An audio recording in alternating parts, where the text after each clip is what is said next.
Merci d'embarquer avec nous à bord de cette balade télévisuelle. Merci en tout cas de toujours nous faire confiance.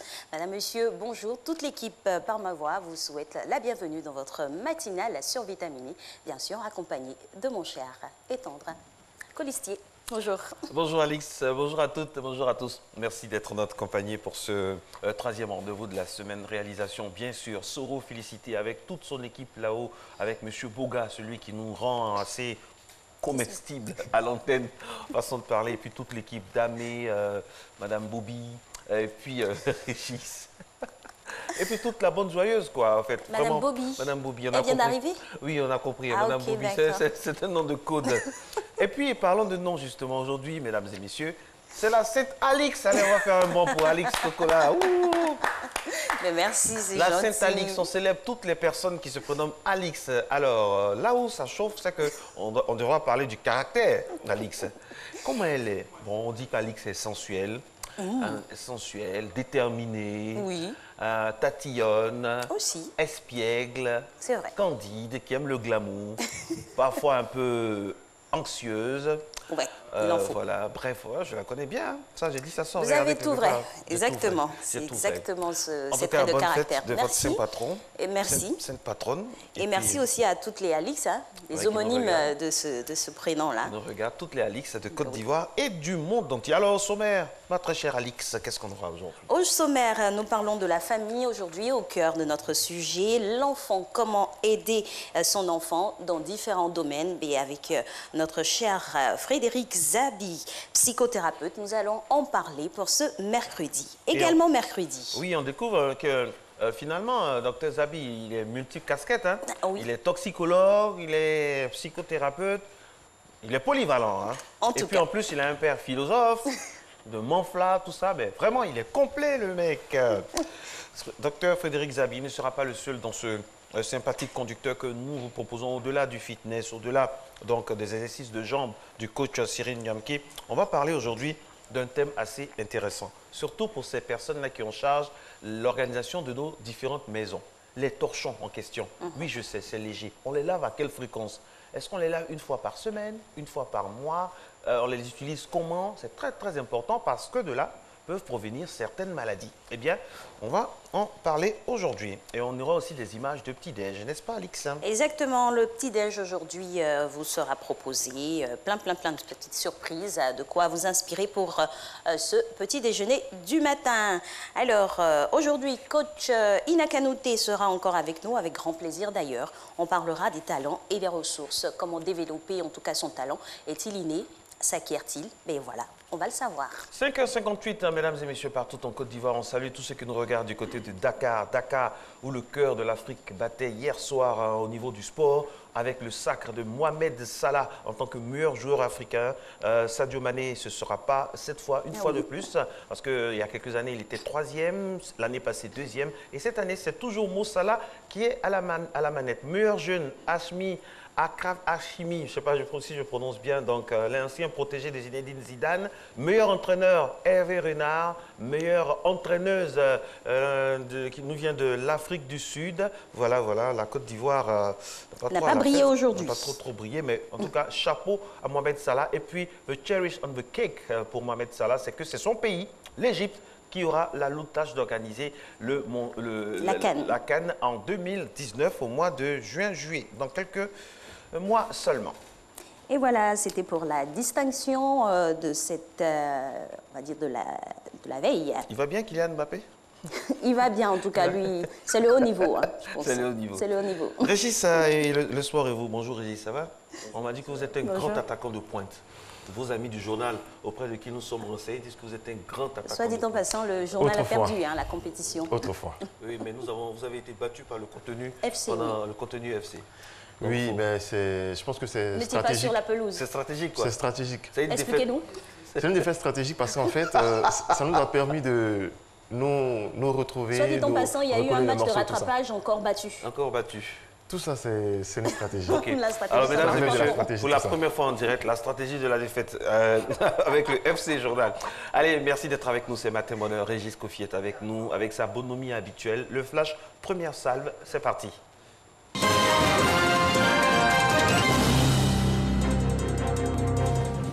Madame, Monsieur, voici le premier point de l'actualité. Mohamed Salah a été élu Ballon d'Or africain pour la 2e année consécutive. Au cours de la CAF Award 2018, les Ivoiriens Serge Aurier et Eric Bailly ont été également inscrits dans l'équipe type de l'année.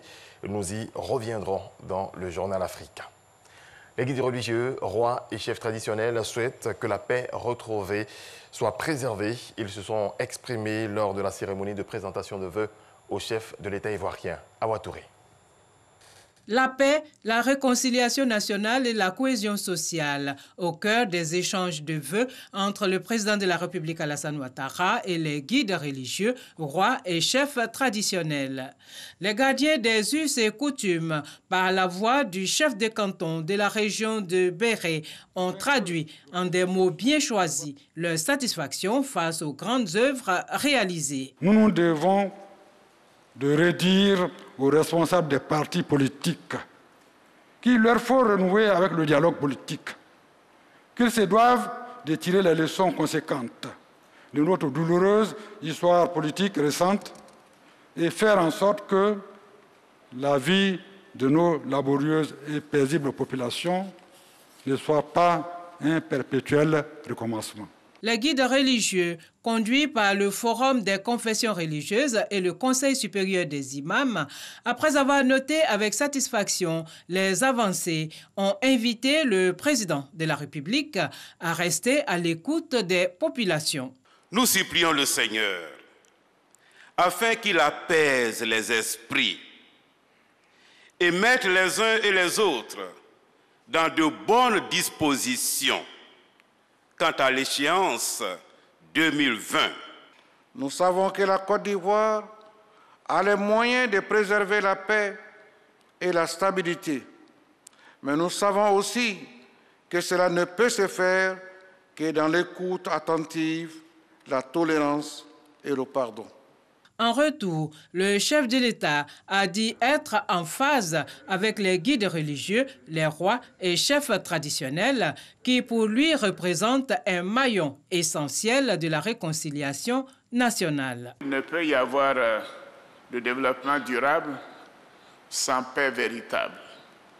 Et d'ailleurs, c'est fort de ce constat que j'ai instruit le Premier ministre à rencontrer les responsables des partis politiques et également ceux de la société civile en vue de réexaminer la composition de la commission électorale indépendante conformément aux recommandations de la Cour africaine des droits de l'homme et des peuples.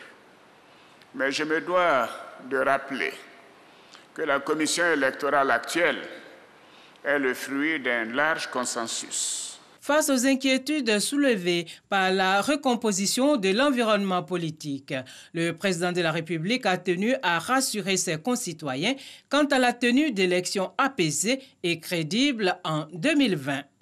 Je suis confiant quant aux élections de 2020. J'entends beaucoup d'inquiétudes à ce sujet. Je peux vous dire que 2020 se passera bien, se passera très bien. Je vous en donne l'assurance. Voyez-vous, si 2015 s'est bien passé, pourquoi 2020 ne le serait pas? Je fais confiance aux Ivoiriens. Je fais confiance à nos institutions. Les élections de 2020 se passeront très bien. Le président Alassane Ouattara s'est aussi engagé à améliorer les conditions de vie des Ivoiriens à travers un programme social d'un montant de 727,5 milliards de francs CFA. Le nouveau commandant des forces spéciales a été installé hier à la base à Adiaké. Il a reçu le drapeau de l'unité des mains de son prédécesseur, le général de division Doumbia Lassina. Abou Sanogo. Des forces spéciales, unité d'élite qu'il dirigeait depuis 2011, Lassina Doumbia, promu général de division et chef d'état-major général des armées, passe le témoin au colonel Tibébi Lopois-Toussaint. Je vous remets le drapeau des forces spéciales. Vous en assurerez la garde le temps de votre commandement. En recevant le drapeau de l'unité des mains du chef d'état-major général des armées, le colonel Tibébi Lopois-Toussaint devient ainsi le deuxième commandant des forces spéciales. Il va désormais présider aux destinées de cette unité d'élite. Durant mon temps de commandement, je n'aurai qu'une seule priorité, c'est-à-dire maintenir et accroître notre capacité opérationnelle afin que les forces spéciales demeurent un élément essentiel dans l'outil de défense de notre pays face aux agressions extérieures et intérieures sous toutes leurs formes. La réalisation de ce projet, de cet objectif, passera donc par 3 axes: la discipline, l'entraînement et la cohésion. Le colonel Tibébi Lopois-Toussaint, qui vient de prendre le commandement des forces spéciales, est au sein de cette unité depuis 2011. Il a été successivement commandant d'un détachement léger de sécurité à Akakro, commandant de la base d'Adjaké, chef du bureau opérations et instructions, officier supérieur adjoint chargé des opérations, commandant second par intérim et commandant second des forces spéciales. Un présent a été offert au commandant des forces spéciales sortant, le général de division Lassina Doumbia, qui a rempli le livre d'honneur. Un défilé des troupes à pied a mis fin à la cérémonie de passation de commandement. Voilà, c'est tout pour ce point d'information. Je serai de retour à 6h30, cette fois, pour l'actualité africaine. Avec plaisir, on sera ensemble dans quelques petites minutes. Et nous, tout de suite, illico, c'est sport, exercice des jambes. Jeu des jambes.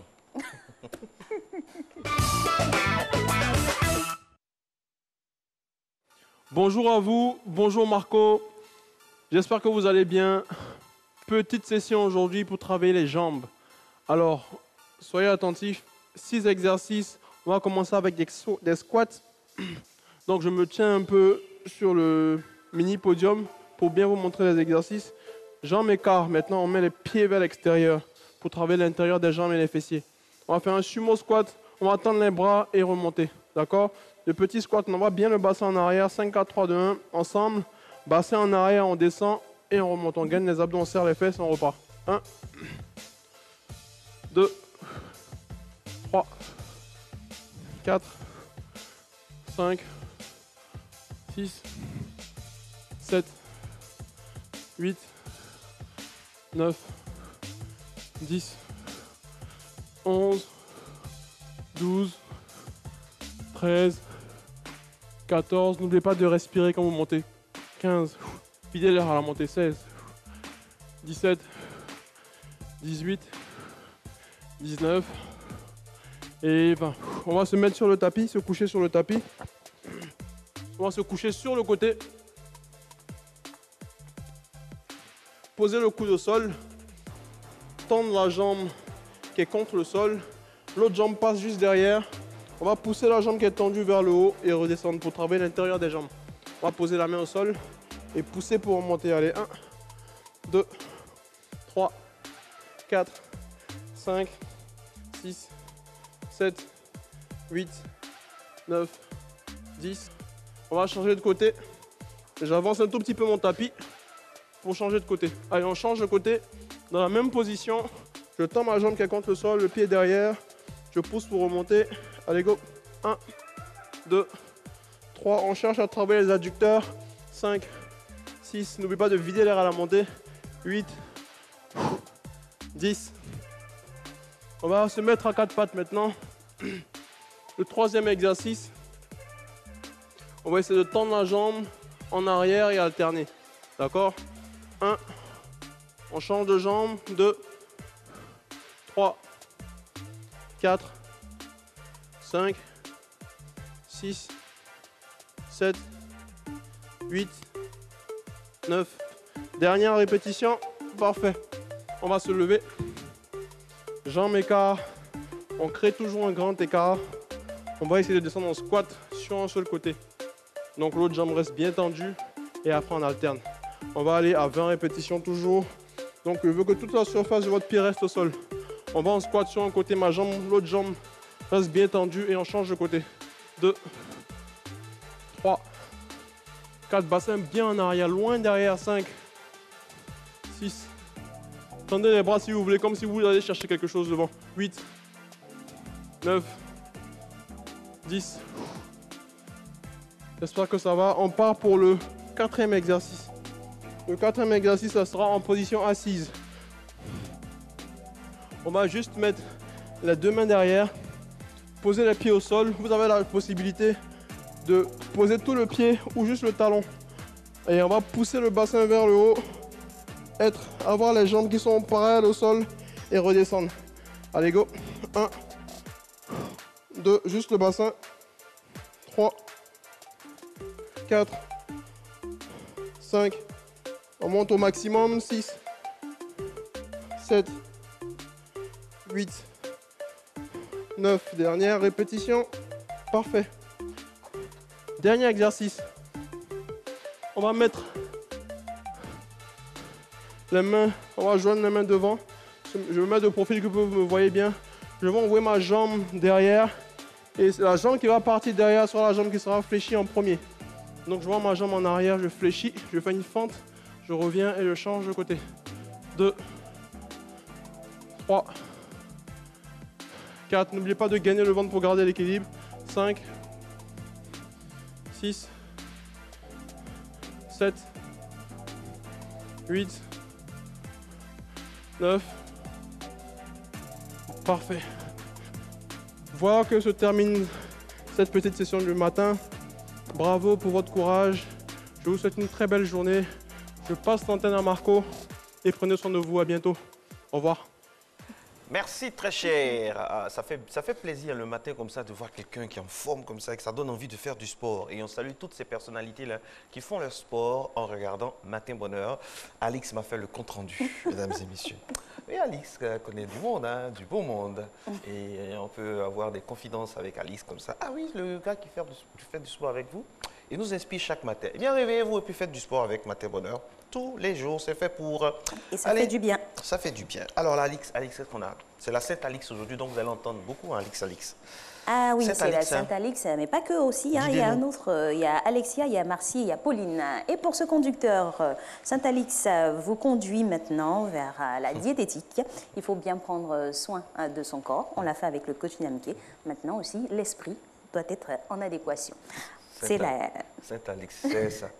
Alors, notez-le.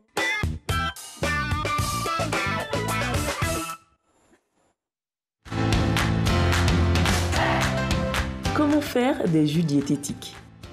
Nous continuons les conseils diététiques après les fêtes ou une série de week-ends un peu trop arrosés.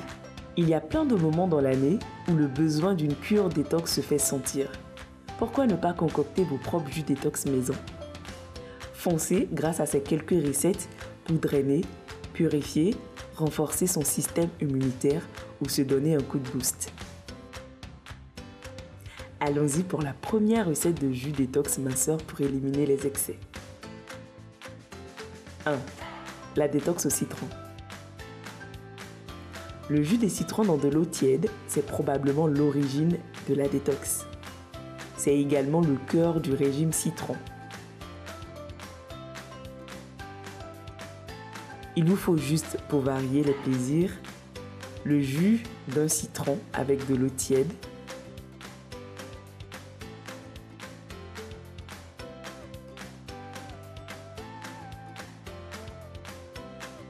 une cuillère à soupe de miel,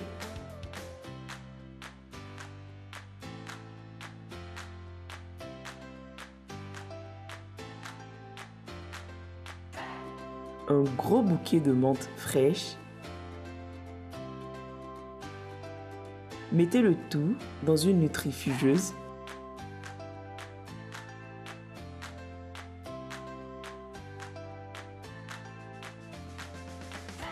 Ajoutez-y des glaçons, si vous voulez.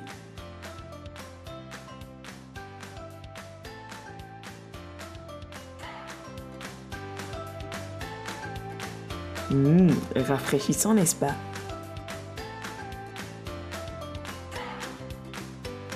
Notre deuxième jus détox à l'orange. Pour un jus drainant, bourré d'antioxydants, on mise sur l'orange. Il vous faut 2 oranges,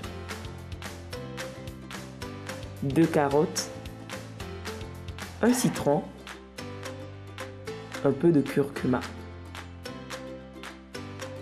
On mélange le tout.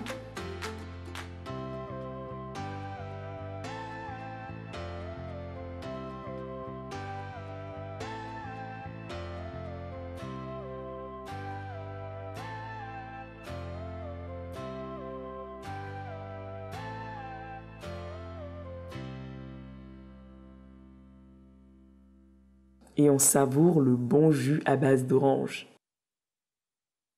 Super. Super. On file pas un peu le jus là, c'est direct comme ça. Non, il faut tout prendre. Hein. Tous les éléments sont à l'intérieur, bon, hein. les vitamines. Oh là là, ça me donne des idées de cadeaux quoi. Surtout le blender là, c'est très pratique. Et ça le sert matin à comme faire ça, jus bio. on met tout dedans et puis c'est direction parti. matin bonheur. Un bon booster. Un bon booster. Et justement pour booster également, il faut bien manger. On a beau prendre un jus, tout ça, il faut bien manger le matin. Alors quand on mange le matin, ça donne quoi? Ça donne petit-déj. Et la première image, là nous avons, ouh là là là là là. Ça s'appelle des galettes. bouboules. Bon, communément appelé ici bofloto. C'est ça. Wow. Voilà, des beignets, des beignets. Ça donne envie le matin. Hein. Avec une bonne bouillie de mil. Dédicace spéciale à tous les membres de l'association de la télévision, l'association de la RTI des amateurs de et pratiquants de bofloto, avec pour président Hassan Sadia qui tient la caméra, qui nous filme. Chaque matin, il m'invite. Chaque matin, il m'invite. Marco, tu veux? Je dis non, non, non, non, non. Alix et moi, dans notre ration, tout juste en bas du décor, pour ne pas trahir de secret. Ensuite, nous avons... Nous avons continué encore au même registre des galettes. Ça, c'est l'aller-retour. Attention à l'ordinateur. Avec fourré au poisson. Il y a un ami qui les appelle les goleleux. Je ne sais pas trop pourquoi, mais bon, voilà. Les quoi, les goleleux? Oui, les goleleux. Marco Seri, et puis voilà. Et puis avec de la bouillie de mil aussi. Alors, très, très, très bon. On va aller chez nos pays profond, ça c'est chez nous ça. Chez vous? Pardon? Ça c'est quoi ça? Vraiment? Non, j'ai pas... Pain condiment. Pain condiment. À cet effet, j'aimerais adresser mes félicitations. Il y a une dame qui fait des pains condiments à Trècheville. À Trècheville, non loin d'un célèbre couturier. Une fois, vraiment, j'ai pratiquement mangé un pain avec une casquette cachée dans la voiture, tellement c'était bon. Si vous la retrouvez, dites-lui que je lui adresse mes sincères salutations. Et voilà, félicitations, merci d'avoir nourri notre colosse. Ça c'est le plat. Ça, c'est du placali. Ça doit être déposé au patrimoine. On a Madame Bobby vraiment qui salive. Oui, Madame Bobby. Ça, normalement, ce genre de plat-là, mesdames et messieurs, ça doit être déposé au Burida ou à l'OAPI. Ça, c'est Côte d'Ivoire. Même à l'UNESCO, patrimoine. Patrimoine culturel de l'UNESCO. En tout cas, bon appétit. Hein. Vous en avez pour tous les goûts, tous les choix. Et pour toutes les bourses. Et pour toutes les bourses, c'est très, très moins cher. Et puis, bon, si par contre, vous n'arrivez pas, vous pouvez vous déplacer. Et pour se déplacer, il faut savoir si les routes sont sécures sur ce matin. On y va tout de suite.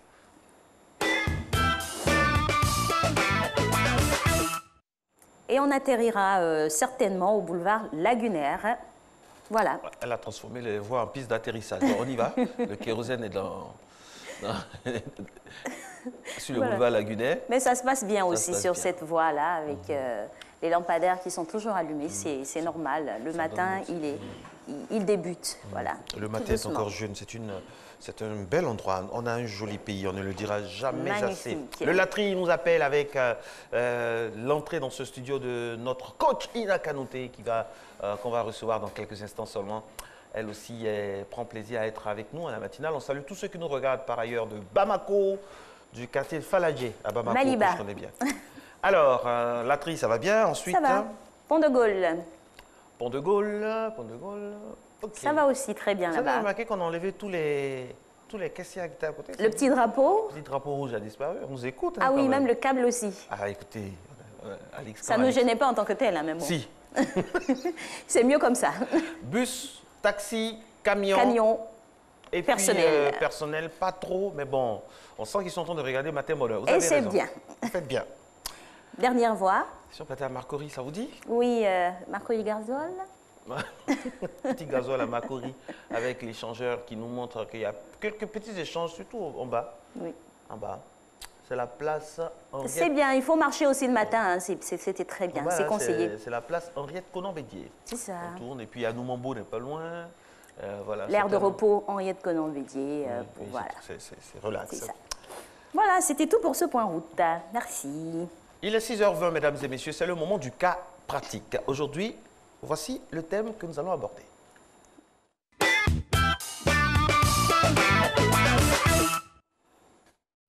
Comment entretenir les torchons? Comment nettoyer des torchons sales? À quelle fréquence doit-on laver un torchon de cuisine? S'il y a quelque chose qui se salit facilement dans les cuisines, ce sont bien les torchons. Même en les lavant dans une machine à forte température, les torchons sales restent encore tachés pour certains. En plus, ce sont de véritables nids à microbes. Grâce à nos conseils, apprenez à enlever les taches sur les torchons tout en leur rendant leur blancheur d'origine. Comment laver un torchon? Les torchons neufs doivent toujours faire l'objet d'un premier lavage pour être assouplis. Vous pouvez les laisser tremper toute une nuit dans une bassine d'eau tiède additionnée de 3 poignées de gros sel ou de la poudre de lessive. Évitez d'utiliser l'eau de javel pour le premier lavage des torchons. À quelle fréquence laver les torchons? La fréquence de lavage des torchons dépend de leur utilisation.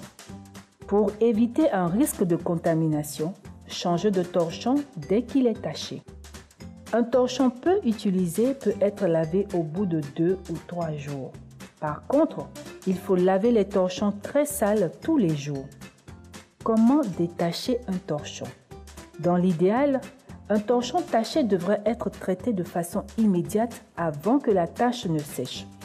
Frottez la tache avec du savon en bloc à peine humide de façon à former une sorte de croûte.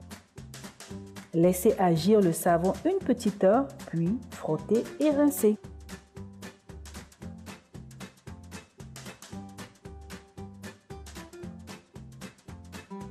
Gardez bien en tête qu'un torchon humide est inutilisable.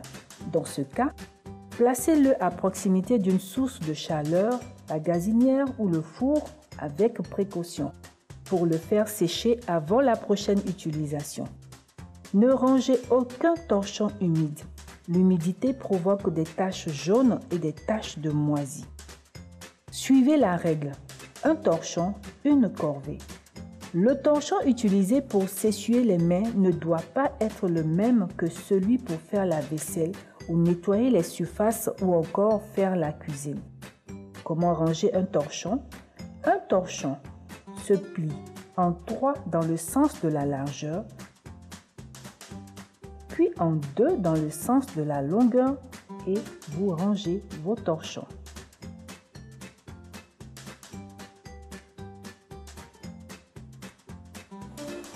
Honnêtement, Alix, est-ce que nos filles de maison, elles ont fait ça, franchement?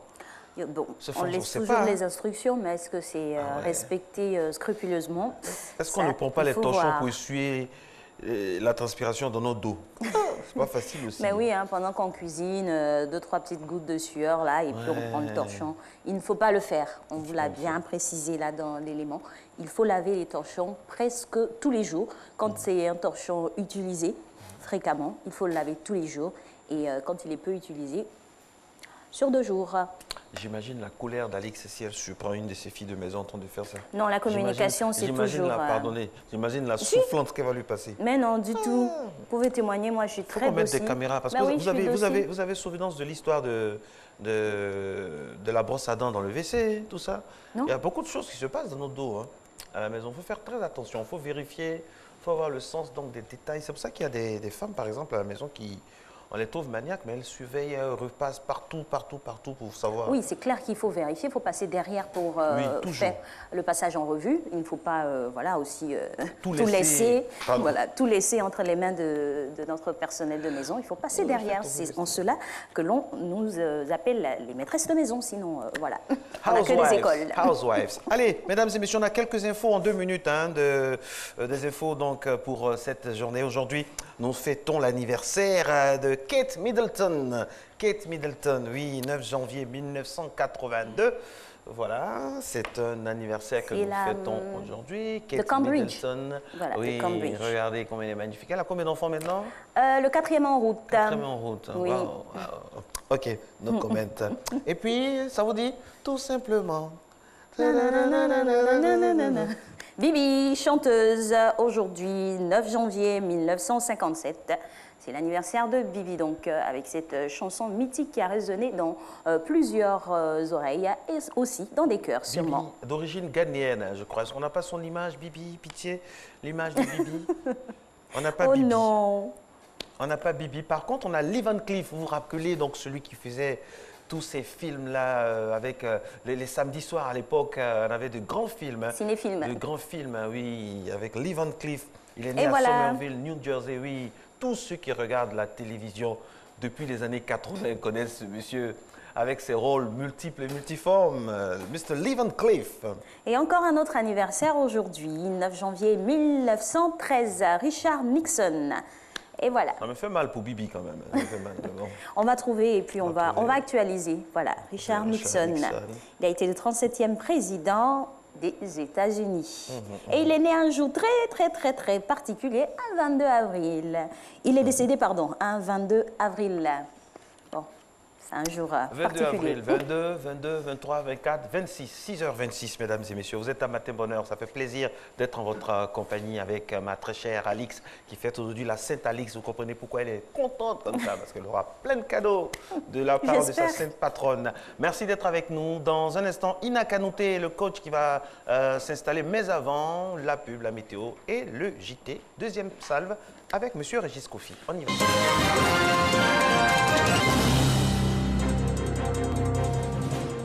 L'actualité africaine à présent. Bonjour à toutes et à tous. Bienvenue. Merci de nous suivre. Mohamed Salah a été élu Ballon d'Or africain pour la deuxième année consécutive en devançant le Sénégalais Sadio Mané et le Gabonais Pierre-Emerick Aubameyang. En 2018, l'Égyptien a notamment porté Liverpool jusqu'en finale de la Ligue européenne des champions. Deux Ivoiriens ont leur nom inscrit dans l'équipe type de la CAF. Il s'agit de Serge Aurier, évoluant à Tottenham, et Eric Bailly, le défenseur de Manchester United. La Coupe d'Afrique des Nations 2019 est attribuée à l'Égypte, préférée à son unique concurrent, l'Afrique du Sud. C'est ce qu'a annoncé le président de la Confédération africaine de football CAF, Ahmad Ahmad. Regardez. Allons en Égypte. Ainsi, on a décidé la Confédération africaine de football en ce qui concerne l'organisation de la CAN 2019, retirée au Cameroun à 5 mois de l'édition. Pays siège de la Confédération africaine de football, l'Égypte a été retenue car le pays dispose de plusieurs infrastructures, des stades remplissant les critères pour abriter une Coupe d'Afrique qui passe de 16 équipes à 24. L'Égypte, lors de sa dernière Coupe d'Afrique organisée en 2006, disposait déjà de 6 grands stades, cantonnés dans plusieurs villes aux repères touristiques et culturels. L'Égypte a une expérience en matière d'organisation de la Coupe d'Afrique des Nations et un existant en matière d'infrastructure qui a convaincu le comité exécutif de la CAF. Après avoir accueilli la fête du ballon rond africain en 1959, 1974, 1986 et 2006, l'Égypte vole cette fois-ci au secours de la CAF en acceptant d'abriter la CAN 2019. Les pharaons devront tout de même rassurer ces 23 pays hôtes sur le dossier sécuritaire. Un attentat a fait 4 morts le 28 décembre 2018 à Gizeh. Un massacre de touristes qui a rappelé que la menace terroriste plane toujours sur l'Égypte.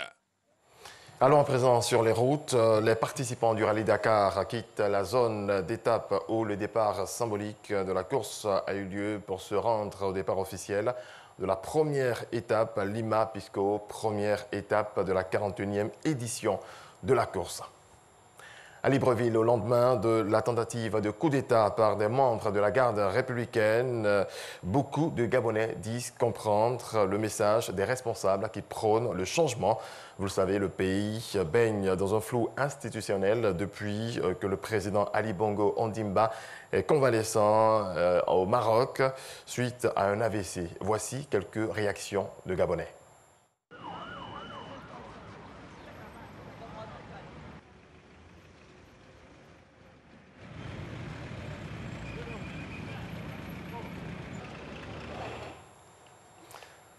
Ben voilà, vous l'avez constaté dans les rues de Libreville au Gabon. Plus tard, on espère pour les réactions des Gabonais. Voilà, c'est la fin de cette édition. Merci à toutes et à tous de votre attention. On se retrouve à 7 h pour un autre développement de l'actualité. Merci Régis. Et entre développement, il n'y a qu'un seul pas, développement de l'information et développement personnel avec le coach Ina Kanouté. Bonjour. Bonjour. Bienvenue. Bonjour. Bonjour. Bienvenue. On a un jingle. Ok, on y va. Alors, coach, quand on parle de talent et ressources, on parle de l'apprentissage, de l'identification des ressources, du renforcement des ressources, et puis aussi de choses complémentaires. On va, pour nos téléspectateurs, définir donc les points clés, talent et ressources. C'est quoi un talent? Et puis, quel genre de ressources? Est-ce qu'on a un seul talent? Est-ce qu'on a plusieurs talents? Est-ce qu'on a des ressources multiples, multiformes? Dites-nous tout, coach, on écoute. Un talent, c'est une aptitude. Qu'est-ce que je sais faire? En général, le talent est inné, même s'il n'est pas toujours découvert à temps. Et c'est ce qui fait penser que nous n'en avons pas parfois. Alors les gens se posent des questions. Est-ce que tout le monde a un talent? Je pense que tout le monde a un talent, quelquefois 2, 3 à 5 talents par personne.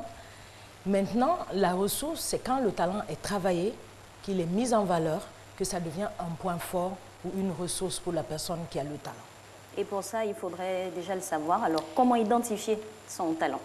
Il y a beaucoup de méthodes. Aujourd'hui, il y a des talents qu'on découvre très tôt, surtout les talents qui s'expriment comme les talents artistiques. On les découvre tout de suite.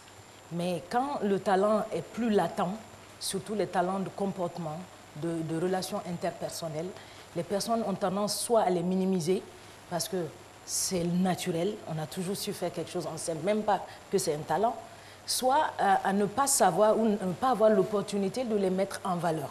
Donc ça a besoin souvent d'être découvert par quelqu'un. Ça peut être un coach, ça peut être un mentor, ça peut être la famille.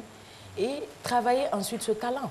Quelquefois, professionnellement, on a des responsables, des directeurs qui découvrent des talents. On parle d'ailleurs beaucoup de talents en organisation aujourd'hui. Alors, découvrir un talent, c'est au fait l'apprentissage aussi. Apprendre qui on est, entrer au fond de soi-même afin d'activer notre lumière interne. C'est ça. J'aime bien ça. Il s'agit de ça. Les gens ont énormément de méconnaissances. C'est-à-dire, comme on dit, tu as un talent, tu ne le connais pas. Tu dois le connaître. Ensuite, tu dois l'utiliser, enfin, déjà le travailler, en faire un point fort. Donc, ça veut dire le cultiver, aller plus loin. Par exemple, les talents les plus connus, qui sont les talents artistiques, on verra qu'on peut avoir une aptitude à chanter. Mais pour que ça devienne un vrai talent, une ressource, il faut travailler ensuite sa voix, faire des vocalises comme on le connaît. Il faut entretenir sa curiosité. Exactement, aller plus loin, pousser les choses. Et les talents artistiques sont plus connus, mais on a beaucoup de talents comportementaux, intellectuels, que les gens voient moins. Donc c'est un peu par l'expérience, par tout ce qui se passe dans la vie quotidienne qui peuvent nous permettre au fur et à mesure de découvrir les talents de chacun et de les mettre en valeur. Alors, quand on découvre son talent, comment apprendre à vivre avec lui et puis l'exprimer concrètement? En réalité, ce qu'il y a, c'est que dans la vie de tous les jours, nous avons des expériences, nous avons tout ce qui est interpersonnel, c'est-à-dire quand nous sommes en train de travailler avec des gens, au fur et à mesure, on se rend compte qu'on a des aptitudes, comme l'empathie, comme les talents de communication. Alors, il s'agit de pousser, parce qu'au fur et à mesure, il est connu aujourd'hui que les talents de comportement font un tout petit peu le succès des uns et des autres. Donc, on a tendance à montrer aux gens, apprendre d'abord aux gens à connaître leurs talents, à leur montrer en quoi c'est important de les cultiver au fur et à mesure. Mais, encore une fois, comment les découvrir un tout petit peu, le gros problème qui se pose aujourd'hui, on fait des enquêtes. Qu'est-ce que tu sais faire? Aussi, qu'est-ce que tu aimes faire? Souvent, les talents des personnes sont liés à leur passion. Qu'est-ce que tu as toujours su faire, que tu as toujours aimé faire, et quelquefois, depuis tout petit, on les découvre. L'ancien président américain John Fitzgerald Kennedy disait « Je préfère la chance au talent ». Il a raison selon vous? Il n'a pas forcément raison. Pour moi, la chance vient se greffer au talent de la personne, à une aptitude qui est déjà là. C'est le talent qui provoque la chance. Exactement. On dit souvent que la chance, c'est l'intersection entre la préparation et l'opportunité. Il a fallu que le talent soit préparé qui soit mise en valeur afin que la chance devienne une opportunité. Avec ce développement-là, c'est-à-dire que le talent, il est inné, on est avec, on vient avec, et tout le monde là? Disons que c'est deux familles de pensée qui se choquent aujourd'hui chez les coachs, mais je pense sincèrement que le talent est inné. Hitler. Et que tout le monde a un talent. Hitler avait du talent aussi? Beaucoup de talent. Hitler avait énormément de talent. Et là, c'est le talent, ce genre Au de nom talent lequel, diabolique. par exemple, là, il avait un talent de communication. C'est-à-dire, le talent n'est pas diabolique. Le talent, c'est son talent. Exprimé. Il l'a exprimé autrement. Il l'a exprimé pour... vous savez, Hitler a un peu le talent qu'on a découvert chez le créateur de Mac. Comment on appelle ça? Apple. Il est décédé. Qui est décédé. Steve Jobs. Steve Jobs, oui. qui avait un talent de comment mobiliser l'esprit des gens, de comment, à la limite, les hypnotiser. C'est-à-dire, c'est un talent de communication très poussé qui leur permet, quand ils sont avec des gens, Donc qui le leur talent, permettent de les... c'est un couteau à double tranchant. Enfin, on l'utilise comme on veut. On l'utilise comme on veut. On peut l'utiliser pour bon faire escient, du bien, on peut l'utiliser pour faire voilà, des dégâts. Justement, donc la notion de bien et de mal existe en chaque personne. On sait ce qui est bien et à nous de décider comment on utilise notre talent. Exactement. Et pour des personnes qui n'arrivent pas à déceler leur talent, comment il faut faire? Par quelle étape il faut passer? Il faut déjà poser des questions à l'entourage de la personne. Depuis très jeune, qu'est-ce que nous avons décelé chez la personne? Bien entendu, ça pose le problème de comment les gens perçoivent les talents. Par exemple, un enfant peut avoir un talent de communication poussé, mais dans sa famille, on a toujours dit c'est un bavard. Oui, et donc, il a été négativement interprété. Et donc, à la limite, il ne le prend pas pour un talent, il le prend pour un défaut. Ça me fait penser donc, on a vraiment une enquête à faire pour pouvoir ressortir les talents cachés.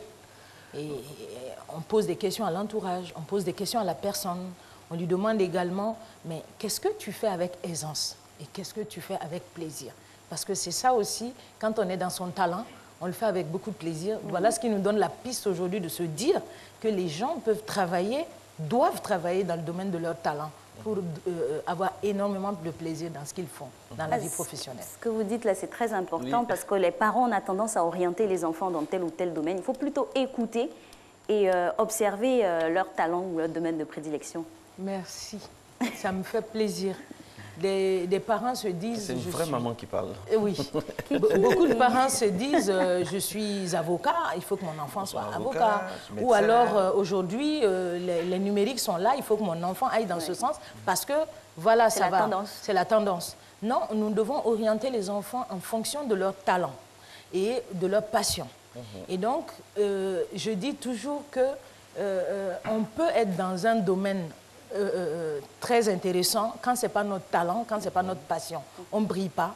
Comme on peut être dans le domaine le plus banal et faire des choses extraordinaires parce que c'est dans notre talent. Et je dis toujours, il y a un cuisinier célèbre, son nom ne me revient pas, qui a des jets privés aujourd'hui, qui est riche, qui est brillant, qui est célèbre. Et je veux dire que dans tous les métiers, quand on est dans son talent, qu'on arrive à sublimer, à exceller, on fait des choses extraordinaires. Une chose est d'avoir des talents, avoir du talent ou des talents, c'est selon. Maintenant, il faut rendre ça efficient, il faut rendre ça efficace. C'est pour ça que le thème est couplé aux ressources, parce qu'un talent sans ressources n'est rien. Alors justement, coach, comment identifier les ressources en question?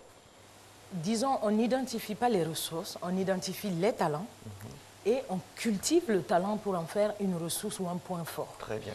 Voilà pourquoi aujourd'hui, qu'est-ce qu'on fait dans une organisation, parce qu'on en parle surtout en organisation. Plus jeune, on le détecte souvent. Mais aujourd'hui, pourquoi on en parle? Parce que la mobilisation des ressources humaines autour d'un objectif, d'une organisation, demande qu'on dise, ou on cherche, comme on dit, on focus sur les talents et comment les mobiliser. Donc, on les détecte et on les aide à faire grossir le talent et en faire une ressource ou un point fort. Avec notre milieu, on va parler de ce qui est plus proche de nous. Dans notre milieu professionnel, on n'a pas forcément les débouchés qui vont avec des talents. Je m'explique. Il y a des enfants qui sont plutôt, on va dire, turbulents, c'est comme ça qu'on les appelle. Mais peut-être que le monsieur, il veut devenir cascadeur. Mais ça n'hésite pas. Comment on fait? C'est son talent. Disons, il est turbulent, il peut devenir cascadeur, mais il peut devenir autre chose. C'est-à-dire, dans le cadre de son talent, il peut le tourner autrement. Moi, je me rappelle, j'étais toute jeune, je rêvais de faire de la décoration. On m'a dit à l'époque, mais ça, c'est quelque chose en Afrique, c'est pas sûr que ça va payer. J'ai laissé tomber. Mais aujourd'hui, peut-être que je l'utilise autrement, dans le bien-être, par exemple. Donc, le talent peut être utilisé de plusieurs manières. Mais en être conscient est le premier pas. Ensuite, comme on dit, vraiment les cultiver et les pousser dans leur meilleure expression. Parce que c'est encore un potentiel. Comment en faire une vraie ressource? Justement, parlons de ressources. Comment renforcer ces ressources-là? Je sais que j'ai du talent. Je sais qu'il y a un quelconque talent. Et donc, je dois faire en sorte que ça devienne quelque chose d'efficace, mais que ça me fasse manger demain, je vais en faire un travail. Quels sont les secrets pour renforcer ces ressources-là? L'un des secrets, c'est tout banal, c'est de s'entraîner et de faire des formations. Je vais vous donner un exemple. J'ai un talent, par exemple, de communicateur inné. Mais ça ne veut pas dire que je dois m'arrêter là. Je dois, par exemple, prendre des cours d'art oratoire, pousser plus loin cette aptitude, amplifier, tous les jours travailler. Et ça, c'est important. C'est comment vraiment je vais mettre du mien, de mes efforts, afin que ça devienne quelque chose d'éclatant. Le meilleur artiste au monde, le meilleur communicateur, le meilleur, voilà, doit toujours travailler son talent. Donc, ça demande qu'on soit constamment en apprentissage. Qu'on soit constamment en apprentissage. Je ne sais pas si c'est moi qui interprète mal, mais je comprends. Il y a des fois des gens, on ne les comprend pas. Ils sont dans leur monde, mais ils sont pétris de talent. Est-ce que c'est cette manière d'être là qui est la bonne? Ah non. On ne les cerne pas. Mais dès qu'ils sont à l'oreille, à côté de leur art, on ne les reconnaît plus. Ils sont particuliers. Un peu aussi les surdoués, ils fonctionnent comme ça. Ils sont particuliers. Oui, disons que ça, c'est assez particulier au talent artistique qui amène certaines personnes à rester dans leur bulle parce qu'effectivement, leur passion ne rencontre pas forcément la compréhension de l'entourage. C'est des cas isolés, disons. Ce n'est pas les cas les plus connus. Les cas les plus connus, en général, les talents nous amènent à savoir mobiliser les autres, à communiquer avec eux, à savoir nous comporter de manière optimum et à tirer le meilleur des autres. La majorité des talents nous amènent plutôt vers les autres. Moi, j'aime revenir toujours à la petite enfance parce que c'est graduel jusqu'à l'évolution. Pour des parents, l'entourage, comment l'on doit fonctionner avec un enfant qui a pu déceler son talent? Comment on fonctionne jusqu'à ce qu'il arrive à l'âge adulte? Pour moi, on lui donne la possibilité de creuser les choses, surtout quand on est enfant. On a énormément d'opportunités. Un enfant qui s'intéresse au sport, il a un talent, on ne sait pas. On lui fait faire ce qu'il a envie de faire. Aujourd'hui, il veut faire du basket, on l'encourage, il fait son basket. Demain, il dit non, je veux faire du foot, on l'amène. Il veut faire un peu de peinture. On l'accompagne dans tous ces délires entre griffes? On peut l'accompagner dans tous ces délires. L'enfance, c'est fait pour découvrir, pour jouer, pour explorer. Et c'est ce qui nous permet justement, à l'âge adulte, d'avoir voilà, une meilleure visibilité sur qui l'on est. Vous avez parlé tout à l'heure de connaissance de soi. Mais pour qu'un enfant puisse se connaître, c'est tout ça. C'est vraiment de le laisser explorer le champ de tous les possibles. S'il y a enfant, c'est qu'il y a parent. Quelle est la disposition psychologique ou psychosomatique dans laquelle les parents doivent se mettre pour encadrer, déceler et faire éclore, faire pousser, entre guillemets, un talent? Être à l'écoute. Être à l'écoute, ne pas chercher à mettre les enfants dans une boîte. Parce qu'énormément de parents, c'est ça. Tu seras médecin, point. Voilà, tu seras médecin, je suis un grand intellectuel, j'ai connu une jeune dame comme ça, elle voulait faire la coiffure, ses deux parents sont en bac plus 25, quoi. Bon, j'exagère, mais non, tu ne peux pas faire ça, parce que dans leur tête, moi, j'ai fait des études, des longues études, mais mon enfant doit être comme ça, sinon c'est pas possible. Et on a des cas comme ça. La célèbre chanson, j'aurais voulu être.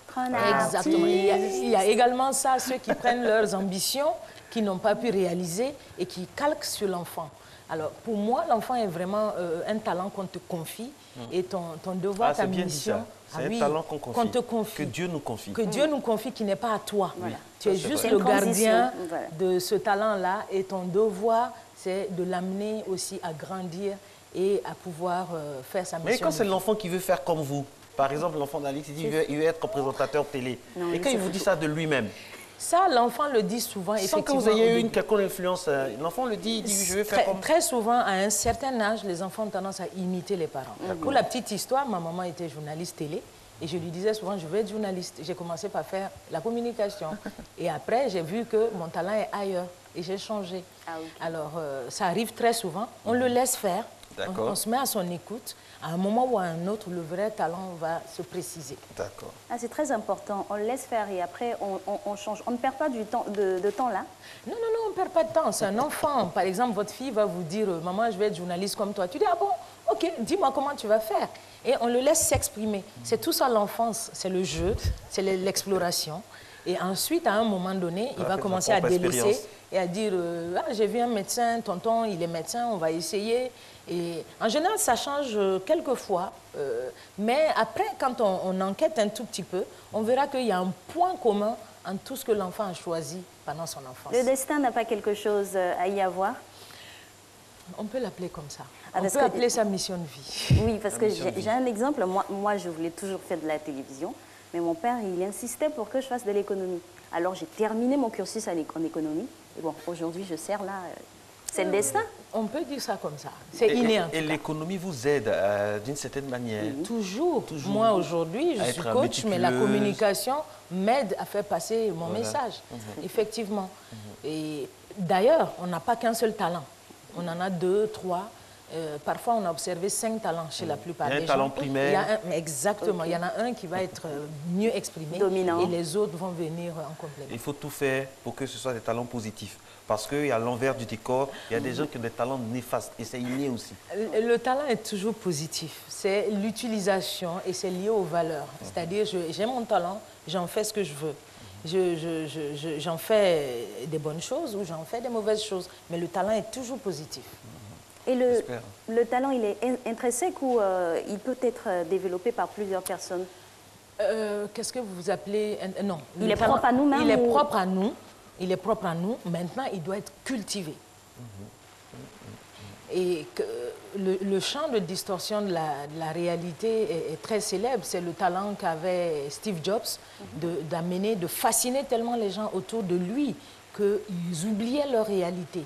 Quand il était là, il disait quelque chose, tout le monde était emballé. Après, il s'en va, les gens, à la limite, se réveillent pour dire « Mais qu'est-ce qu'on a accepté là ?» C'est parce qu'il avait ce talent particulier. Mais ce talent a été travaillé par Steve Jobs, par des méditations, par de la concentration, par du travail de soi, afin d'amener ça à son stade le plus magnifique. Steve Jobs qui disait un jour, et ça la phrase là m'est restée, si vous avez un talent quelconque soit-il, tout le monde entier va se mettre en branle afin que ce talent puisse éclore en vous. Ça c'est vrai. Quand on a un petit talent et avec l'exercice régulier, vraiment tout autour de nous concourt à nous tirer vers le haut. Exactement. On a l'impression qu'il y a une succession d'événements qui vont nous aider à les mettre en valeur. Mais j'ai vu aussi des cas différents. J'ai vu par exemple une fille avec laquelle j'ai collaboré quelque temps, qui a un talent extraordinaire de coiffure et qui me dit, moi j'ai fait des études de DRH, il me faut du travail dans un bureau. Parce que quelque part, elle a un blocage qui lui dit que c'est dans un bureau, c'est dans l'intellectualisme qu'il faut qu'elle évolue. Et donc, elle fait un blocage sur son talent. Le contraire aussi existe. Malgré peut-être les signes de la nature, de tout ce qu'on a dit, elle est bloquée parce que quelque part, elle se dit, c'est pas valorisant. Et donc, il faut un travail avec des personnes comme ça pour leur permettre d'accepter leur talent et de laisser éclore. Donc, qu'importe son background et son niveau, il faut s'ouvrir à son talent et puis l'exercer, l'exprimer. Il faut s'ouvrir à son talent et l'exprimer pour la simple raison que c'est quand on travaille dans le domaine de son talent qu'on s'épanouit le mieux, qu'on devient heureux. Parce que le travail n'est plus un travail, mais une passion. Voilà, ce qui est plus difficile et passionnant, c'est de savoir bien travailler sur soi-même. Alors, j'aimerais vous demander, coach, en Afrique, on a beaucoup de talents. Ça, c'est le continent où on a plusieurs talents, mais on n'a pas assez de ressources. Alors que le thème aujourd'hui, c'est talent et ressources. Comment on fait? Parce qu'on a l'impression que parfois, quand on est en Afrique, on ne peut pas aller au fond de son talent. Mais quand on va en Europe ou dans d'autres pays, c'est là-bas que c'est multiplié. Pourquoi? Est-ce que notre terre africaine ne peut pas faire naître, éclore et faire épanouir un talent? Faire naître et éclore peut-être. Faire épanouir un talent, effectivement, ça demande des moyens, des centres. En Europe, vous allez voir qu'il y a énormément de centres qui permettent aux gens de travailler leur talent. Nous n'en avons pas. Ça amène quelquefois certains à s'expatrier. Et pourtant. Mais disons que, je dis toujours, restons positifs. Les gens commencent à s'intéresser. Ça fait 60 ans. Depuis 1960, on reste positif. Mais ce n'est pas évident. C'est pas évident. Ça va venir. Oui, oui. Ça va venir. Ça, c'est l'optimisme à l'africaine. Mais dans ce cas-là, quand on passe à côté justement de son talent parce qu'on n'a pas eu les infrastructures nécessaires ou les personnes qui viennent vers nous, voilà, notre vie devient quoi? Oui, mais vous le savez, hein, on a des cas en Afrique, des talents qui sont morts dans l'œuf.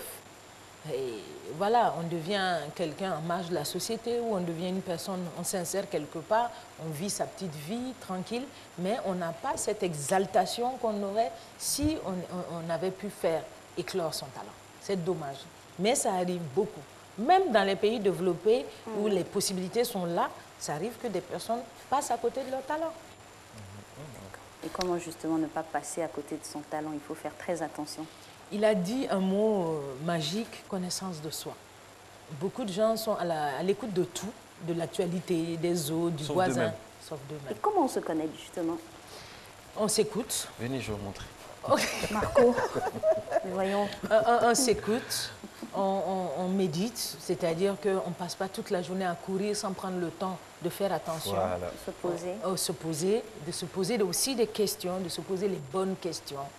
Il y a un processus, en effet, mais globalement, il faut s'écouter. Il y a le talent qu'on a. Et puis, qu'est-ce que l'école peut nous apprendre dans notre talent? L'éducation en général, l'école en particulier. Disons, l'école, les expériences, les interactions vont donner une opportunité au talent soit de s'exprimer, soit de grandir. Ce n'est pas toujours forcément l'école, mais l'école peut être un tremplin pour le faire. Alors, dans la quête de sa connaissance personnelle, vous avez donné plusieurs méthodes, il faut s'écouter. Ça ne va pas créer à la longue de l'anxiété, du stress quand on n'arrive pas à résoudre des situations? Non, non, au contraire, quand on s'écoute, on se rend compte qu'on est plutôt en paix parce que ça nous permet de nous poser les bonnes questions, mais aussi de prendre les bonnes décisions. Et en la matière, on est aussi aidé. Je vous ai parlé du cas des organisations. J'ai un talent. J'ai mon chef, j'ai mon directeur. Dans les entreprises, les gens parlent beaucoup de talent. Ils peuvent nous aider à travailler notre talent, à le découvrir et à le mettre en valeur. On peut nous pousser à aller plus loin dans notre talent. Merci beaucoup à vous, coach. Merci infiniment pour cet océan de talent sur notre plateau de télé, avec beaucoup de ressources. Merci. Merci beaucoup. Et on salue votre mère, qui est grande présentatrice, une des plus grandes présentatrices de l'histoire du Mali, que nous saluons respectueusement. Maman, très bonne journée. On espère que vous vous réveillez avec matin bonheur. Un petit point en route, Alix? Oui, pour la connaissance de soi. Aussi, et de nos voix, avec la complicité de Félicité Soro. Le lagunaire, comme si on allait à Faladier. Ah oui, il y a beaucoup plus de... Le trafic est intense maintenant. Ah oui, depuis le premier point. Il est 7h dans 4 minutes, donc les gens se pressent. Mais n'y allez pas tous en même temps, hein, il y a la thématique. Et puis nous avons également l'autre... Une autre voix? Le Latri qui nous appelle, qui nous montre que le jour est en train de poindre véritablement, avec un trafic assez slow pour le moment. C'est modéré. On ira où? Félicité, tu nous mènes au De Gaulle. Voilà, c'est bien actualisé. On a un beau soleil là qui commence à faire son apparition. Les véhicules aussi dans leur train-train quotidien, le pompon, les pipis, et puis voilà. Les pipis, c'est quoi? Le klaxon. Pipipi, voilà. Ah. Et on termine avec l'échangeur à Marcory. On salue nos amis de Marcos qui nous regardent ce matin et puis tous ceux qui sont aux alentours. Hein. Biétry, Koumassi, toute la zone Anoumambo. Merci d'être avec Matin Bonheur, merci de nous choisir pour vous lever le matin, vous faites bien. Régis Kofi est là, avec lui on va assister au dernier couloir de l'information dans Matin Bonheur.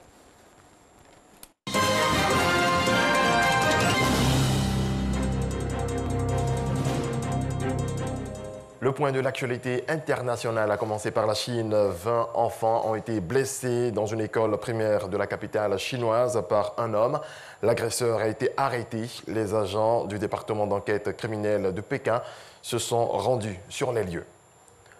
Au Venezuela, le président Nicolás Maduro commencera demain jeudi un deuxième mandat de 6 ans. Ce pays d'Amérique du Sud est en proie à la pire crise économique de son histoire récente. Des réfugiés syriens installés dans des camps de vallée de la Bekaa au Liban subissent d'importantes chutes de neige. Ils appellent à l'aide face au manque d'approvisionnement et de soutien. Et puis, pour terminer, un ancien soldat britannique amputé d'une jambe. Lee Spencer s'est lancé hier le défi de devenir le premier handicapé physique à traverser l'Atlantique à la rame, en solitaire et sans assistance d'Europe en Amérique du Sud. C'est la fin de ce rendez-vous de l'actualité. Merci à toutes et à tous de l'avoir suivi. Merci Régis, on se voit demain. En tout cas, très courageux hein, ce soldat. Justement. Qui décide de partir. Un tout petit peu. Nager un tout petit peu, soit on le sait, soit on ne le sait pas. Tout le monde a besoin de vous. Moi, je sais pas. En fait, je sais me débrouiller dans l'eau. L'eau, il n'y a pas son débrouiller, parler comme des... Il n'y a pas son débrouiller, soit on sait, soit on ne sait pas. Il ne faut pas faire comme certains hein, qui vont chercher des requins en piscine. Ou surtout pas fait comme eux. Merci Régis, bonne journée. Merci. Très très bonne journée sur RTI1, Alix, la suite. La suite, vous savez, nous arrivons dans le Money Time, comme monsieur M le dit. Il faut maintenant passer à la thématique. Aujourd'hui, c'est mercredi. On parle famille, on parle enfant. Comment aider son enfant, dans quelles circonstances, dans quel axe? Mais on le saura davantage après notre élément.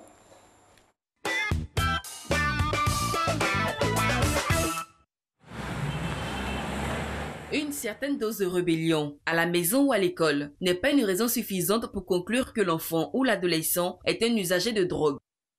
Il est cependant important de rester à l'affût des signes pour distinguer les symptômes de la simple crise d'adolescence de ceux d'un problème potentiellement plus grave. La drogue, c'est quelque chose que je consomme. Je ne conseillerais pas à quelqu'un de consommer, quoi. Voilà. Parce que ce que ça crée de néfaste à certaines personnes que j'ai vues, voilà, c'est pas évident, quoi. La drogue en elle-même n'est pas une chose mauvaise dans la mesure où elle est bien utilisée. Il y a deux types de drogues. Il y a la drogue illicite et la drogue licite. Ces drogues qui sont reconnues en pharmacie sont les drogues qui sont contrôlées, qui sont vendues de façon stratégique pour pouvoir aider les patients à se retrouver. Par contre, les drogues qu'on vend dans les rues de façon illicite sont les drogues très dangereuses. Nous pouvons citer le cannabis, le marijuana. Mais par contre, le désintérêt de l'enfant vis-à-vis de l'école, la baisse drastique des résultats scolaires doivent alerter les parents. Un seul signe ne suffit pas. Il faut plusieurs symptômes réunis avant de s'inquiéter. C'est souvent difficile, mais il faut, en le suivant de près, en connaissant d'abord ton propre enfant, à partir de là, si tu as l'habitude de le surveiller et que tu le connais mieux, dès qu'il y a un changement, à partir de là, tu sauras et peut-être qu'avec un peu plus d'effort, tu chercheras à savoir qu'est-ce qui le met dans cet état. Pour savoir comment un enfant a commencé à fumer de la drogue, ça c'est au niveau des parents. Chaque parent connaît son enfant. Si tu as remarqué que ton enfant a un comportement différent, peut-être il ne se lave pas, ou bien il n'a plus l'appétit, il maigrit sans raison, ben, c'est le rôle de tout parent de s'occuper de son enfant. La drogue est un composé chimique, biochimique ou naturel dont l'usage peut avoir pour conséquence des perturbations physiques ou mentales. Elle modifie perception et comportement de l'usager. Vous voyez que ça détruit nos enfants, ça perturbe un peu l'éducation des enfants et c'est une mode aujourd'hui. Ça donne des hallucinations en fait. Ça te met dans un état un peu hors de toi, quoi. Et tu es capable même de faire des choses que toi-même tu n'as pas envie de faire. Voilà, parce qu'après ça tu ressens rien. C'est comme on dit les jeunes là, tu es décalé. Découvrir que son enfant se drogue est certes douloureux et angoissant. Mais l'attitude des parents face à cette situation est primordiale. Après la panique et la colère, il faut dialoguer. Selon un rapport d'études du RAID, le regroupement des acteurs ivoiriens des droits humains, publié en décembre 2015, la situation des usagers mineurs d'Abidjan dont l'âge varie de 15 à 17 ans devient préoccupante. Toujours selon ce rapport, l'Afrique de l'Ouest est devenue depuis plus d'une dizaine d'années une importante zone de transit pour le trafic destiné au marché extérieur. La Côte d'Ivoire n'y échappe pas. Elle est devenue une véritable zone de transit et de forte consommation de drogue de tout genre. 7 heures, mesdames et messieurs, passé de 3 minutes du côté de Manfla. C'est à 380 km d'Abidjan, dans le département de Zouenoula, de la région de la Maraoui. On salue tous ceux qui nous regardent de ce côté-ci, de notre très beau pays. D'ailleurs, un de ses dignes fils est sur ce plateau, Dr Joe Frédéric Zabi. Il est psychothérapeute et toxicologue. Drogue, comment aider son enfant? Bonjour, Dr Zabi. Bonjour Marco, bonjour Alix. Bonjour, docteur. C'est encore un plaisir pour moi d'être là. Plaisir partagé, croyez-nous. Première question. Oui. On va faire déjà la classification. C'est quoi une drogue? Qu'est-ce qu'on appelle une drogue? On va retenir votre question, mais je vais vous faire un faux bond. Comme d'habitude, on a l'habitude. Allez. Je vais vous faire un faux bond. On vous laisse faire. Je vais prendre des clichés que je vais présenter aux parents. La réalité de ce qui se passe chez eux, à leur nez et à leur barbe, et tous les jours.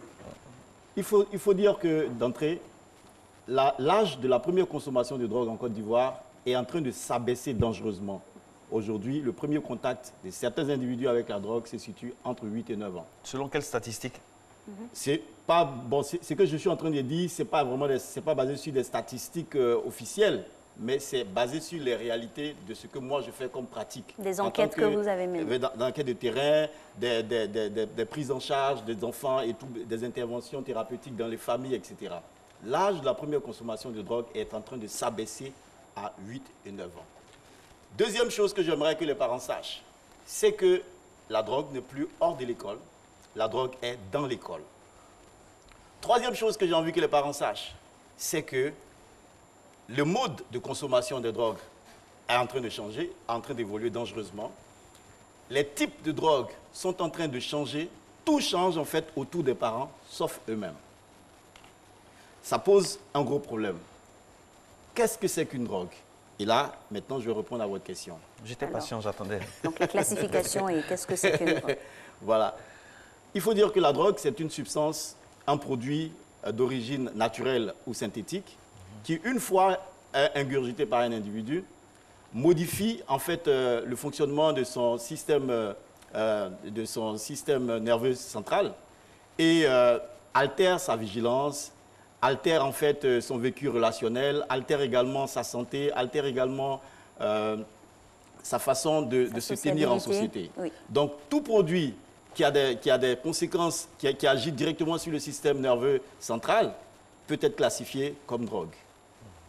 Voilà. Et si je veux classer les drogues ici, bon, moi je vais utiliser la classification selon les conséquences en fait des drogues, et je vais classer les drogues dans 3 grands groupes. Il y a premièrement les stimulants, il y a ensuite les dépresseurs et il y a les perturbateurs. Donc, au titre des stimulants, on peut citer pêle-mêle, par exemple, des drogues comme la cocaïne, comme toutes les drogues qui stimulent en fait l'organisme.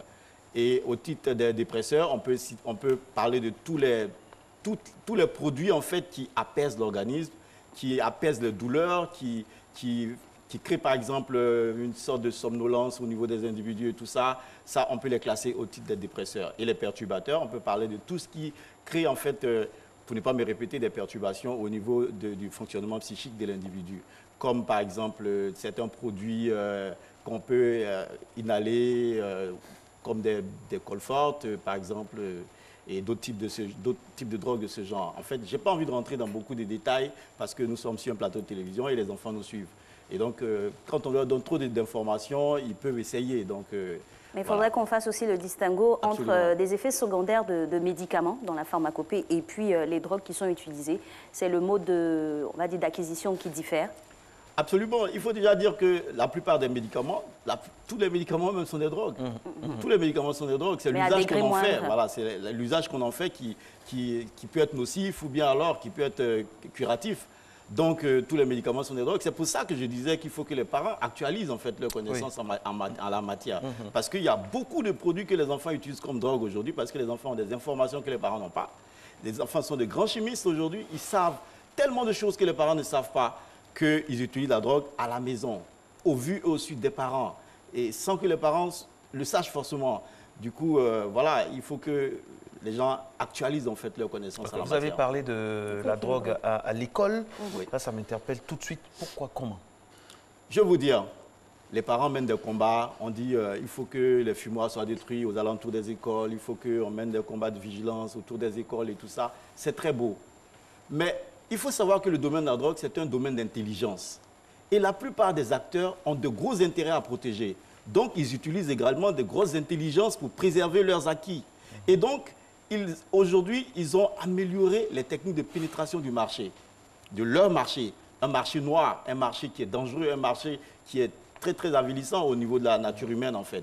Donc, aujourd'hui, la plupart des dealers, ils recrutent des enfants dont ils font, en fait, des relais dans les écoles. On les appelle les attaquants. Absolument. Donc, c'est les élèves les plus en vue de l'école, etc. Ils savent qu'ils peuvent avoir une influence sur leurs amis et tout, qui le recrutent aujourd'hui comme des passeurs, des dealers. Et donc, ce sont ces enfants-là qui vendent la drogue à leurs camarades dans l'école. Donc, ce n'est plus hors de l'école. Le verre est dans le fruit. Voilà. Donc, il faut que tout le système éducatif, il faut que les parents également, tous ensemble, qu'on essaie de redéfinir les stratégies. Parce que si on ne le fait pas, si on reste dans les vieux clichés, on sera toujours dépassé. Comme je vous l'ai dit, l'âge de la première consommation est en train de s'abaisser. Pourquoi? Parce que la drogue est déjà dans l'école. Voilà. Et personne n'est à l'abri. Ni enfant de pauvres, ni enfant de riches. C'est seulement peut-être les types de drogue utilisés par les uns et les autres qui peuvent différer. Mais le fait est que la drogue a les mêmes effets. Que ce soit sur un riche ou sur un pauvre, c'est la même chose. Donc le dégât est le même et les conséquences sont les mêmes partout où on se trouve. Et il faut dire que pour entrer dans la drogue, c'est très facile. Avec 100 francs, avec 200 francs, on rentre dans la drogue. Mais pour en sortir, il faut deux choses. Il faut beaucoup de temps et il faut l'aide de Dieu. Pourquoi je dis l'aide de Dieu? Parce que même la science ne réussit pas souvent à venir à bout de la drogue. Parce que la drogue est considérée comme une maladie chronique. Or, les maladies chroniques, en général, on apprend juste à vivre avec. Il est difficile de pouvoir se sortir des maladies chroniques. Or, la drogue, une fois que ça altère les fonctions du cerveau, une fois que ça altère les fonctions cérébrales, ça peut entraîner aussi des conséquences médicales irréversibles. Alors, docteur, vous avez parlé de drogue à ne pas spécifier. Moi, j'aimerais vraiment qu'on informe les parents, puisque c'est eux qui sont responsables des enfants. Il faudrait qu'ils soient aussi au même niveau d'information que leurs enfants, parce que les enfants, c'est connu, eux, ils savent déjà les drogues qui circulent. Alors, les parents aussi devraient savoir. Et puis, comment venir à bout, on va développer. Oui. En fait, quand je disais de ne pas donner certaines informations, je disais que les drogues ont changé, en fait. Les enfants... Les formes aussi. Les formes ont changé, les modes de consommation ont changé, ont évolué. Aujourd'hui, les voies classiques d'utilisation des drogues, la cigarette, par exemple, la voie de l'inhalation, par exemple, la voie des injections, la voie de toutes les autres voies qu'on connaît, sont aujourd'hui... C'est présent, mais c'est dépassé. Il y a d'autres voies qui sont là. Je peux en parler, mais je n'ai pas envie d'en parler, comme je le disais tout à l'heure, parce que pour les enfants qui n'ont jamais essayé, ils peuvent être curieux d'expérimenter. C'est une sensibilisation aussi préventive. Absolument, mais ça devrait se faire uniquement entre parents. Là, on se retrouve entre parents et on en parle. Mais quand on doit parler avec un public qui est un melting pot, en fait... Surtout que là, il s'agit d'enfants très fragiles. Et puis, il y a le phénomène aussi du suivisme à l'école, qui fait partie aussi d'une des causes, hein, parce qu'on veut suivre beaucoup. L'autre, on est un peu intimidé, on veut montrer qu'on peut relever un défi, qu'on peut tenir. Il y a beaucoup de choses. C'est un véritable chantier, docteur. Absolument, absolument. Le phénomène de la drogue ici, ça interpelle. Ça interpelle en premier lieu les familles. Et c'est pour ça que moi je suis ici, pour parler surtout aux parents. Parce qu'en général, les gens ont tendance à rejeter tout sur l'État, alors que l'État ne va pas venir intervenir dans nos différentes familles. L'État fera ce qu'il peut faire. Quand bien même que l'État, aujourd'hui, dans notre pays, excusez-moi de le dire, mais la drogue n'est même pas encore un problème de santé publique. De sorte qu'aujourd'hui, un enfant qui... Vous pensez? Je le dis, je l'affirme. La drogue n'est pas un problème de santé publique. La preuve, quand quelqu'un est dans la consommation de drogue, pour sa prise en charge, aucune assurance n'intervient. Aucune assurance. Alors que c'est des choses qui coûtent cher. Aucune assurance. ONG qui se chargent pour la désintoxication. Les structures même de prise en charge, ça n'existe quasiment pas. Ça veut dire qu'au niveau de l'État, il y a des efforts à faire. Il faut encourager les gens dans ce sens-là. Décision politique un peu Décision politique, volonté politique. Il y a beaucoup de choses. Le chantier il est vaste, comme vous l'avez dit. Il y a des choses à faire.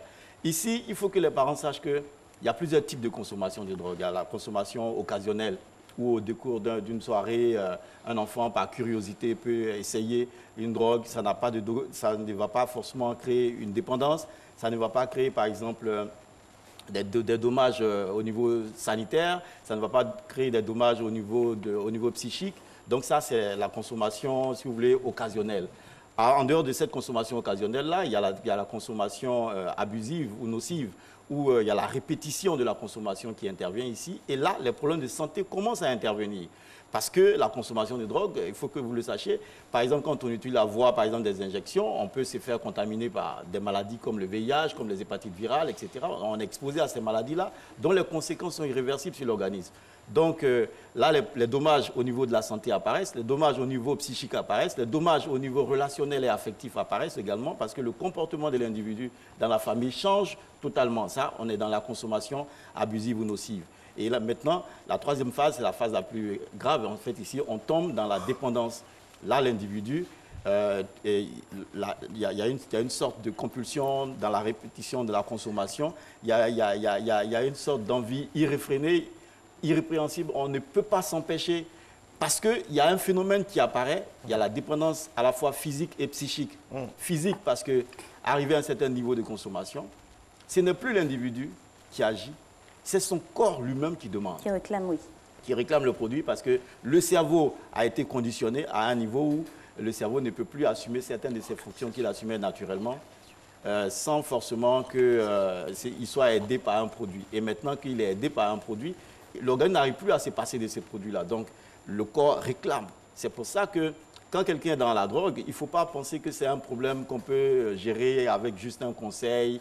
Et on dit non, on lui a donné des conseils, mais il tombe, il reprend. Il y a un accompagnement à avoir. Et vous avez parlé de la jouvence précoce de la consommation qui part par le mode. Maintenant, c'est à l'intérieur des écoles par des petits bonbons. Parce qu'on a vu un reportage ici d'Abou Sanogo, il y a une dame qui a été arrêtée, qui vendait ces petits bonbons-là. Mais c'était pour créer justement la dépendance chez ces petits jeunes. Alors, comment accompagner des enfants qui ont commencé très tôt à consommer de la drogue, malheureusement, à leur insu, des fois? D'abord, il faut poser le problème autrement. Avant d'arriver à l'accompagnement, il faut savoir les actes à poser. Parce que la drogue, ça repose sur un triptyque, c'est-à-dire c'est la rencontre d'un produit avec un individu et une personnalité, un individu et une circonstance en fait. Donc voici les trois pieds de la consommation de la drogue. Un produit, une circonstance et une personnalité. Donc, quelle est la personnalité qui est en face, qui est dans la consommation de drogue? La construction de cette personnalité, elle commence à la maison, avec les parents. Très bien. Ça veut dire qu'en général, quand vous regardez, la plupart des consommateurs de drogue, ils n'ont pas de repères, parce qu'ils n'ont pas de père. Quand je dis père, il faut mettre dans le gros sac des pères, ici, les géniteurs, père et mère. Ils n'ont pas de père, en griffe. Et quand ils n'ont pas de père, ils n'ont pas de repères. Donc, ils se construisent eux-mêmes. Ils se construisent avec les amis. Ils se construisent avec les occasions qui s'offrent à eux. Donc, tout le plateau pour qu'on rentre dans la drogue est créé. Donc, avant de parler de la prise en charge, il faut d'abord mettre les parents devant leurs responsabilités. Leur dire, comme j'ai l'habitude de le dire, que la parentalité est une fonction qu'on doit assumer. Et quand on néglige d'assumer cette fonction-là, quand on néglige de faire les choses comme on doit le faire, au prétexte qu'on doit travailler, au prétexte qu'on doit chercher l'argent, les conséquences sont irrémédiables au niveau des enfants. Parce qu'on a du mal à les récupérer entre-temps. Maintenant que le problème il est posé, si le problème se pose au niveau d'un enfant qui est dans la consommation, pour qu'on puisse l'aider, il faut déjà savoir que mon enfant est dans la consommation. Donc là, ça m'amène à donner quelques astuces aux parents pour découvrir qu'un enfant il est dans la consommation de drogue. Arnaud Calpin. Et là encore, il faut que les parents assument leur rôle. Assumer le rôle, c'est quoi? C'est-à-dire être effectivement présent dans la vie de l'enfant. Oui. Parce que quand on n'est pas présent, tout ce que je vais vous dire tout à l'heure, vous ne pourrez jamais voir ça si vous n'êtes pas présent dans la vie de votre enfant. La première chose, il faut savoir que l'enfant a beau dissimuler les drogues, mais quand il en consomme, les pupilles, le petit point noir qui est dans les yeux, ça se dilate. Pour voir que l'enfant a les pupilles dilatées, il faut être en contact avec lui. Quand on rentre à 2 h du matin que l'enfant dort, on ne peut plus voir ça. Donc du coup, il va développer une dépendance alors qu'on aurait pu interrompre les choses dès que ça a commencé. Donc, pupille dilatée, ça peut être un signe. Ça peut être un signe. Parce qu'il y a beaucoup de choses qui peuvent dilater les pupilles également. Donc, ça peut être un signe. Il ne faut pas que les parents s'érigent ici. C'est pas parce que un ophtalmologue, vous vérifiez tous les voilà, qui s'érige ici en praticien, en technicien, en toxicologue, etc. Non, ce n'est pas ce que je dis. Et je suis en train de vous donner juste quelques astuces pour que ça vous interpelle et que vous vous adressiez à la bonne adresse, que vous alliez à la bonne adresse pour obtenir de l'aide spécialisée. Donc après les pupilles dilatées, il faut savoir également que la plupart des drogues déshydratent. Donc un enfant qui est dans la consommation de drogue, c'est un enfant qui va régulièrement au frigo pour boire de l'eau. Il peut boire 1,5 litre d'eau en moins de 30 minutes, ça ne lui dira pas grand-chose. Et la consommation régulière et fréquente de l'eau doit pouvoir interpeller les parents également. Il a des comportements où il est tout le temps à la maison et 2-3 minutes, il sort, on ne sait pas où il va, il revient à la maison, il sort, il va, il vient. Quand l'enfant est dans ce genre de schéma, il faut que le parent soit vigilant. Quand l'enfant commence à porter des bracelets rastafariens, des chaînes, je ne dis pas que c'est le signe, mais il faut savoir que... vous entrez dans ce domaine-là, restons dans ce qui est... Voilà. Impersonnel. Parce que là encore, c'est d'autres philosophies, c'est d'autres considérations. Dans des interprétations. Et nous, ce n'est pas notre rôle. Donc, restons dans ce qui est impersonnel et voilà. D'accord. On se comprend. Donc, vous allez voir, par exemple, qu'un enfant, si vous apprenez à le connaître, vous allez observer des changements de comportement. Ouais. Vous allez voir que mon enfant que je connaissais, qui avait un comportement docile, il devient soudain rebelle. Il est lointain, il a des attitudes bizarres. Il s'isole aussi des fois. Ça dépend des types de drogues qu'il consomme. S'il consomme par exemple un dépresseur, il aura tendance à rester dans la somnolence. Il est tout le temps fatigué, il dort beaucoup, il est indolent, il est difficile à l'action, etc. Quand il utilise un stimulant, bon, c'est quelqu'un qui est plein d'énergie. Il est hyperactif, il bouge beaucoup, etc. Donc, il faut apprendre à connaître son enfant, comment mon enfant est, de sorte que dès qu'il y a un petit changement, on peut l'observer et attirer l'attention d'un spécialiste pour obtenir de l'aide éventuellement. Il y a des produits qu'on peut trouver chez l'enfant qui est par exemple consommateur de drogue. Tout à l'heure dans l'élément filmé qui passait là, j'ai vu par exemple que les enfants roulaient la drogue dans un papier spécial. Il faut dire que ces papiers spéciaux-là, on le trouve dans beaucoup de bubblegum, les chewing-gum, voilà, et donc l'arrière de ces papiers argentés qu'on trouve dans certaines marques de chewing-gum, aujourd'hui, quand vous regardez les vêtements d'un enfant, vous regardez ses poches, très souvent vous allez voir qu'il est consommateur de ce type de chewing-gum-là, juste pour en garder le papier et pouvoir se rouler ses joints après. Donc ça doit pouvoir interpeller le parent. Il faut voir également que l'enfant aura tendance à avoir des cuillères dans sa maison, dans sa chambre. Il peut avoir des pipes, il peut avoir des objets comme des stylos dont l'emballage a été conservé et transformé.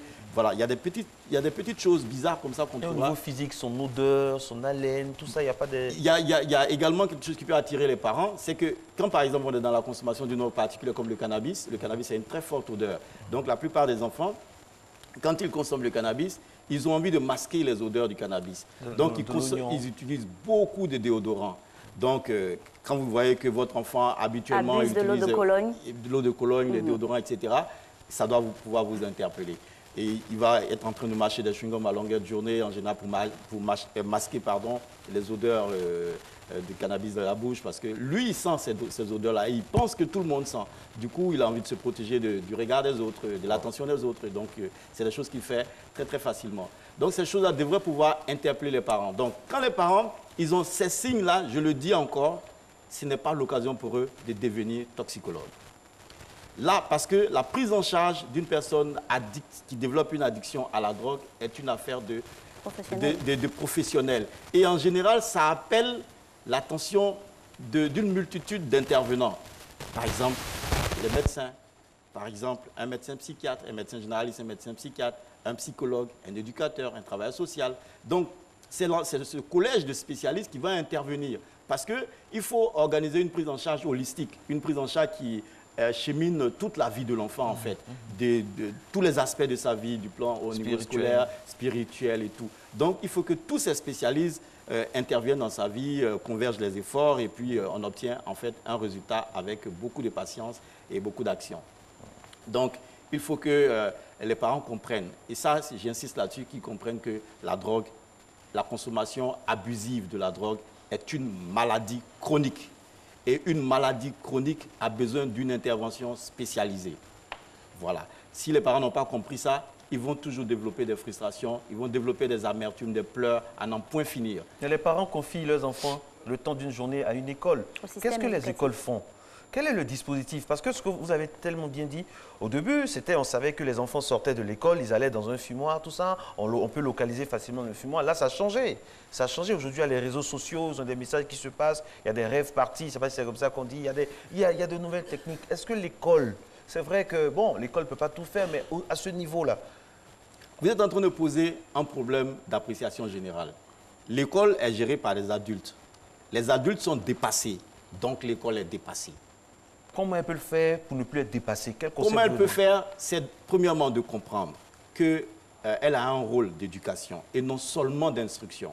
Franchement. Donc il faut qu'on revienne à la première notion de l'école qui est à la fois une notion d'éducation et d'instruction. Aujourd'hui, les conditions dans lesquelles tout le système éducatif évolue sont telles que les enseignants, par exemple, sont devenus juste des instructeurs. On ne les respecte même plus. Comment voulez-vous qu'on les respecte si on leur interdit certaines choses? Par exemple, porter la main à un élève. Je ne dis pas que c'est bien, mais il faut pouvoir... Ce n'est pas la méthode idoine indiquée. Et par rapport au système éducatif, j'en parlais, j'insiste, pour le reportage, on a eu des images même sur nos antennes. C'est par des petits bonbons qui sont vendus au sein de l'école pour créer la dépendance. Donc qui autorise ces ventes-là et qui supervise, surveille les ingrédients de toutes ces substances qui sont vendues pour... Première chose, il ne faut pas qu'on focalise l'attention sur les bonbons, parce qu'il n'y a pas que les bonbons. Voilà, il n'y a pas que les bonbons. C'est un exemple. Oui, il n'y a pas que les bonbons. Il y a bien d'autres choses que nos enfants utilisent dans l'école. Et de façon si subtile, si subtile que... Mais les bonbons sont en vogue. Les bonbons sont en vogue. Hein. Oui, les bonbons sont en vogue, les bonbons sont en vente dans les écoles. Mais regardez, est-ce que les parents vont accepter que, par exemple, au niveau de l'entrée de l'école, qu'il y ait une fouille systématique de tous les enfants, une fouille à la fois des affaires et une fouille corporelle des enfants? Parce que les enfants ont des lieux de dissimulation insoupçonnés. Insoupçonnés. Ils peuvent cacher tous ces produits à vendre là dans des lieux que vous ne pouvez pas imaginer, que les adultes utilisent dans les aéroports pour faire passer la drogue. Donc, je vous ai dit, ce sont eux qui sont aujourd'hui devenus les relais des dealers. Donc, toutes les stratégies leur sont enseignées par leurs maîtres. Et c'est avec ces stratégies qu'ils vont à l'école. Je ne dis pas que la lutte est impossible, mais je dis qu'on est dans un secteur d'intelligence.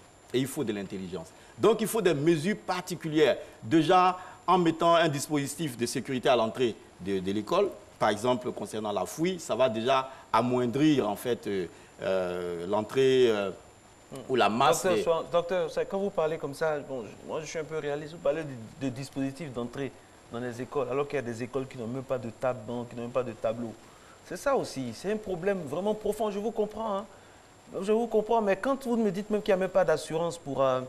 la prise en charge, des toxicomanes. Il faut que l'État aussi se réveille sur ce dossier-là.